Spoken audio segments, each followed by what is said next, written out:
મિત્રો, ગુજરાત એક એવી પવિત્ર ભૂમિ છે કે જે ભૂમિમાં અનેક સંતો થઈ ગયા છે, જેમનું ખાલી નામ લેવાય તો પણ મનમાં શાંતિ થાય છે. મારે પણ એવા જ એક સંતની વાત કરવી છે કે જેમણે રાષ્ટ્રીય સંતનું બિરજ મળેલું છે, જેમને ભક્તિના પંથની સાથે સાથે દેશની પણ સેવા કરેલી છે. એવા જ સૌરાષ્ટ્રના સંત કે જેમનું આશ્રમ ભાવનગર પાસે બગડાણામાં આવેલો છે, જેમને ફક્ત ભારતમાં જ નહીં પણ આખી દુનિયામાં લોકો જાણે છે, અને જેમના લીધે તો બગડાણા એક ધામ બની ગયું છે, જ્યાં લાખોની સંખ્યામાં ભાવિ ભક્તો આસ્થા અને શ્રદ્ધા લઈને આવે છે. બાપા બજરંગદાસ બધાના દુઃખ મટાડે છે, જેમને લોકો બાપા સીતારામના નામે પણ ઓળખે છે. તો આવો મિત્રો જાણીએ પૂજ્ય બજરંગદાસ બાપાની સંપૂર્ણ જીવન કથા. તો મિત્રો, ચેનલને સબસ્ક્રાઈબ ન કરી હોય તો સબસ્ક્રાઈબર કરી નાખજો. તો મિત્રો, વિડીયોમાં આગળ વધીએ. આશરે ઈસવીસન 1900 વર્ષ હતું. ભાવનગરના અઘેવાડા ગામના હિરદાસજી અને શિવકુંવરબા નામે રામાનંદી કુટુંબ રહેતું હતું. શિવકુંવરબા સગર્ભા હતા ત્યારે તેઓ પિયર જતા હતા અને રસ્તામાં તેને પીડા ઉપડી. તે સમયે ત્યાં બાજુમાં ઝાંઝરિયા હનુમાનનું મંદિર હતું. આજુબાજુની બહેનો તેમને લઈ જાય ને મંદિરની ઝૂંપડીમાં લઈ ગયા. હનુમાનજીની આરતીના ઝાલર વાગે છે અને એવા સમયે શુભ દિવસ એક બાળકનો જન્મ થયો. રામાનંદી સાધુ હોવાથી નામ રખાયું ભક્તિરામ. નાનપણથી જ ભક્તિરામના મનમાં માતા પિતાના સંસ્કાર હતા. ખરેખર તે નામ પ્રમાણે જ ગુણ હતા. એક સવારે ભક્તિરામ મોડા સુધી સૂતા રહ્યા તો પિતા હિરદાસ અને માતા શિવકુંવરબાએ આવીને જગાડ્યા અને જુએ છે તો તેમની બાજુમાં ભેગો તેમનો દોસ્ત હોય તેમ એક સાપ પણ હતો. પછી એમને થયું કે આ જરૂર ભક્તિરામ શેષ નારાયણનો અવતાર હોવો જોઈએ. ભક્તિરામને ભક્તિની એવી તે માયા લાગી કે તેઓ 2 ધોરણ સુધી જ ભણ્યા હતા અને 11 વર્ષની ઉંમરે તેઓ ખાખીની જમાતમાં કે જેમના ગુરુ હતા સીતારામ બાપુ, તેમની પાસેથી દીક્ષા લઈ સમાધિમાં લીન થઈ ગયા. પરમ તત્વ અને યોગ સિદ્ધિના સાક્ષાત્કાર થયો. ત્યારે ગુરુ પાસે દક્ષિણા આપવા ગયા. ગુરુ શ્રી સીતારામ ભક્તિરામને ઓળખી ગયા અને કહ્યું કે ખરા ગુરુ તો તમે જ છો, એટલે મારે તમને આપવાની હોય. ત્યારે ભક્તિરામ બોલ્યા કે ખરેખર જો તમે મને કાંઈક આપવા જ ઈચ્છતા હોત તો એવું ત્યાગ આપો કે મારે રૂવે રૂવે રામનું રટન ચાલુ જ રહે. ત્યારે સીતારામે એમનું નવું નામ આપ્યું બજરંગી અને કહ્યું કે જાઓ બજરંગી, હવે તમે દુનિયામાં ભ્રમણ કરો અને દીન દુખિયાની સેવા કરો અને આખા જગતમાં બજરંગદાસ તરીકે ઓળખાશો.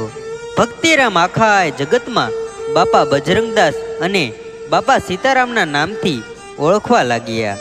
એકવાર ભ્રમણ કરતા કરતા બાપા મુંબઈ આવી પહોંચ્યા. મુંબઈ આવ્યા પછી ત્યાં જ બાપાનો પરિચય થયો. હવે બને એવું કે ગોરો અમલદાર ત્યાંથી પોતાની ગાડીમાંથી નીકળ્યો અને રસ્તામાં બાપા અને બીજા સેવકો પાણીની ડોલ ભરી એક જગ્યાએ ભેગું કરતા. ત્યાં ગોરો અમલદારે સંતો અને તેમની ભક્તિ વિશે ખરાબ બોલ્યો અને કહ્યું કે જો તમે ખરેખર સંત હોય તો ચમત્કાર બતાવો. બાપા એ વખતે જ્યાં ઊભા હતા ત્યાં જ પલોઠી વાળીને બેસી ગયા અને ખાડો ખોદવા લાગ્યા. અને જોત જોતામાં ત્યાં લોકોનું ટોળું ભેગું થઈ ગયું અને બાપાએ ખારા જળનું જમીનમાંથી મીઠું પાણી કાઢ્યું. તે જોઈ ગોરો અમલદાર પણ બાપાના પગમાં પડી ગયો. પછી તો એમ કહેવાય છે કે બાપા ગુરુજીને યજ્ઞનું પાલન કરવા માટે ભ્રમણ કરવા લાગ્યા અને એમનો પહેલો મુકામો થયો સુરત, જ્યાં તેઓ બેગમપુર સાવરિયા રોડ ઉપર આવેલા લક્ષ્મી નારાયણના મંદિરે રહ્યા. ત્યાંથી તેઓ ચાલતા ચાલતા હરોણ ગામના રણજીત હનુમાનજીના મંદિરમાં 7 વર્ષ રહ્યા. તેમના ભ્રમણ દરમિયાન તેઓ ભાવનગર જાડેજાને ત્યાં પણ રહ્યા હતા. પછી તો કહેવાય છે કે મિત્રો ત્યાંથી તેઓ પાલીતાણા, જેસર અને કલમોદર ગયા. કલમોદર બાપા 3 વર્ષ રહ્યા. બાપાના ભ્રમણ દરમિયાન તેમના હાથે ઘણા ચમત્કાર થયા. પણ બાપા તો ફક્ત એક જ વાક્ય બોલતા, જેવી મારા વાલાની મરજી. ભ્રમણ કરતા કરતા બાપા બગડાણા આવી પહોંચ્યા. ત્યારે તેમની ઉંમર હતી 41 વર્ષ. ત્યારે બાપાએ ત્રિવેણી સંગમ જોયો. બગડાણામાં બાપાને 5 મૂળ તત્વ જોવા મળ્યા. બગદાણા ગામ, બગડ નદી, બગડેશ્વર મહાદેવ, બગદામલ ઋષિ, બજરંગદાસ બાપા. પછી બાપા કાયમની માટે બગડાણામાં જ રહ્યા. બાપા 1941માં બગડાણા આવ્યા. 1951માં આશ્રમની સ્થાપના કરી.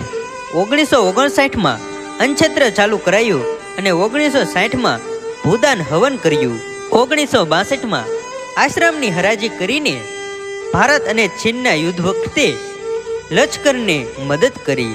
1965માં ફરીથી આશ્રમની હરાજી કરીને ભારત અને પાકિસ્તાનના યુદ્ધ વખતે લશ્કરને મદદ કરી. 1971માં પણ આશ્રમની હરાજી કરીને ભારત અને પાકિસ્તાનના યુદ્ધ વખતે લશ્કરને મદદ કરી. આમ ભારતના ઇતિહાસમાં એક સેવાભાવી અને રાષ્ટ્રીય સંત એવા બજરંગદાસ બાપા સૌને રોતા મૂકીને પોષ વદ 16ના દિવસે દેવ થઈ ગયા અને બાપાની મુઢુલી બાપા વગર સૂની થઈ ગઈ. અને એ દિવસે આખું બગડાણા ગામ, બગડ નદી, વનની વનરાઈ પણ શાંત થઈ ગઈ હતી. પશુ પંખીડાઓએ પણ પોતાનો કલરવ છોડી દીધો હતો. બગડાણા ધામ ધીરે ધીરે પ્રખ્યાત થતું જાય છે.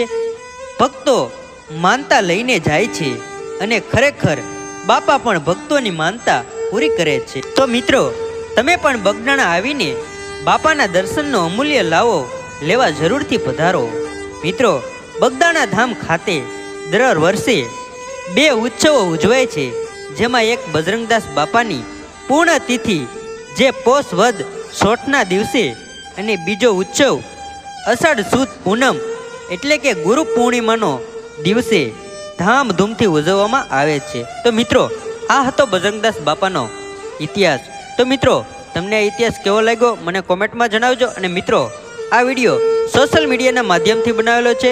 કોઈ જાતિ કે ધર્મનો વિરોધ કરવામાં આવ્યો નથી, તેની ખાસ નોંધ લેવી. અને મિત્રો, હવે તમારે કયો ઇતિહાસ સાંભળવો છે એ મને કોમેન્ટમાં જણાવો, જેથી કરીને તમારા સુધી અમે આવા અવનવા વિડીયો પહોંચાડ્યા કરીએ. અને મિત્રો, ચેનલ પર નવા હોય તો લાઈક, શેર, સબસ્ક્રાઈબર કરી નાખજો અને તમારા મિત્રો સાથે શેર કરવાનું ભૂલશો નહીં. ધન્યવાદ.